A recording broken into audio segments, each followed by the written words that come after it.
Feb 20, 2017, number 2691, starts with a quote, "I have pictures of the empty room, Laura Moriarty.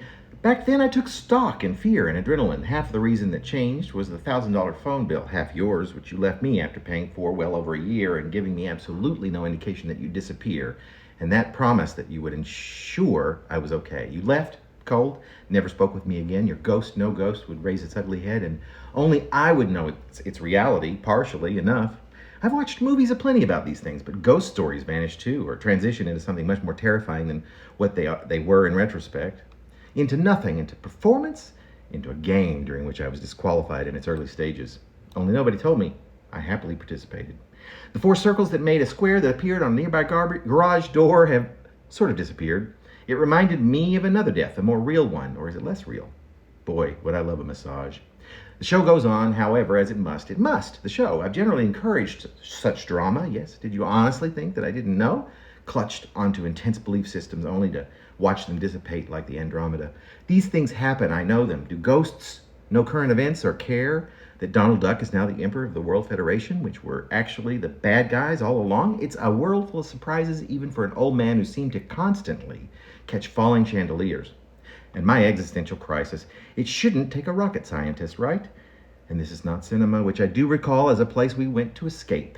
The reality of it is all Star Wars, and every night slogging alongside the melee until morning. Also the paper kind of cash, which we all relied upon obsessively.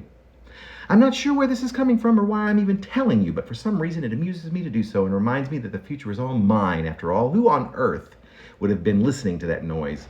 How appropriate in a world that's mine, that I can find no place to grab onto. Perhaps it's perfect that you are naught but spirit, and a spiritless naught at that. Ooh, the spit and slither of spiritless spirit.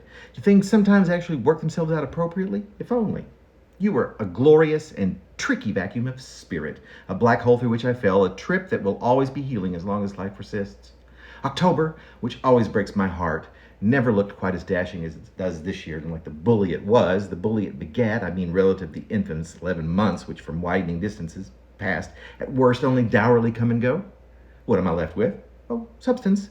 I do not apologize for bringing that up, but your spirit, I'm flesh, that is that. These days we learn that even the lifeless are tortured. A gas chamber for ephemera? There are many days that for some are neither holidays nor birthdays. October, October, October, boo. Oh, I hope I got you again. It always makes me remember being bowled over with laughter, but I know that you are only here and never here simply to remind me that the joke is still and always on me. I know because I see only one of us bowled over.